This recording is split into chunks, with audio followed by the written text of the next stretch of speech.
Kami persembahkan program Santapan Rohani, terjemahan dari Renungan Our Daily Bread.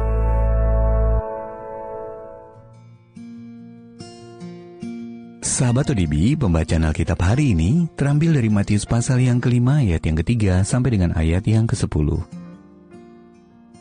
Matius pasal yang ke-5 ayat yang ke-3 sampai dengan ayat yang ke-10.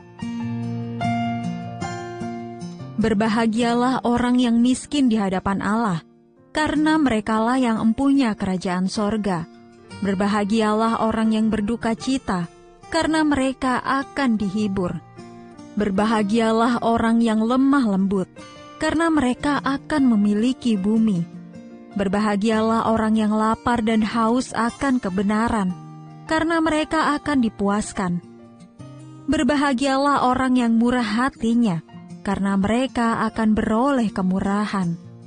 Berbahagialah orang yang suci hatinya, karena mereka akan melihat Allah. Berbahagialah orang yang membawa damai, karena mereka akan disebut anak-anak Allah. Berbahagialah orang yang dianiaya oleh sebab kebenaran, karena merekalah yang empunya kerajaan sorga. Ayat mas renungan hari ini terambil dari Matius pasal yang ke-5 ayat yang ke-12. Bersukacita dan bergembiralah, karena upahmu besar di surga. Judul renungan kali ini, Iman Kristen yang Autentik, ditulis oleh David Roper. Sahabat ODB, bertahun-tahun lalu saya melamar pekerjaan di sebuah organisasi Kristen dan disodori sederet aturan legalistik yang melarang orang menikmati alkohol, tembakau, dan bentuk-bentuk hiburan tertentu.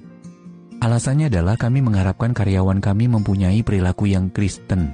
Saya bisa menyetujui aturan-aturan tersebut, karena saya memang tidak melakukan hal-hal tersebut. Sekalipun sebagian besar alasan saya tidak ada kaitannya dengan iman. Namun di sisi yang lain saya berpikir, mengapa tidak ada daftar yang melarang orang untuk bersikap sombong, tidak peduli, kasar, acuh tak acuh, dan terus-terusan mengeluh. Tidak ada yang menyinggung soal-soal itu. Soal mengikuti Yesus tidak dapat ditentukan oleh sederet aturan.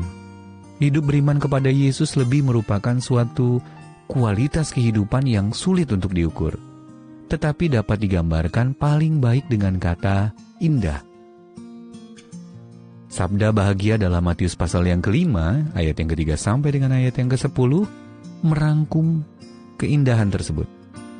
Orang yang hidupnya didiami Roh Allah dan bergantung padanya akan bersikap rendah hati dan tidak menonjolkan diri. Mereka mudah tersentuh oleh penderitaan orang lain. Mereka lemah lembut dan baik hati. Mereka mendambakan kebajikan bagi diri sendiri dan juga orang lain. Mereka berbelas kasihan kepada orang-orang yang bergumul dan gagal. Mereka mengasihi Yesus dengan sepenuh hati. Mereka mencintai kedamaian dan meninggalkan jejak yang membawa damai. Mereka tetap berlaku baik kepada pihak-pihak yang menyalahgunakan kebaikan mereka dan membalas kejahatan dengan kebaikan. Mereka diberkati yang juga berarti berbahagia sepenuhnya. Hidup seperti itu menarik perhatian orang lain dan akan dimiliki oleh setiap orang yang datang kepada Yesus dan meminta kepadanya. Sahabat ODB, apa nilai-nilai dari Matius pasal 5 yang Anda butuhkan secara khusus dalam hidup ini? Dan bagaimana Anda dapat terus bertumbuh dalam nilai-nilai tersebut? Ya Roh Allah yang kudus, tumbuhkanlah karakter-karakter indah yang kudengar dari sabda bahagia dalam diriku.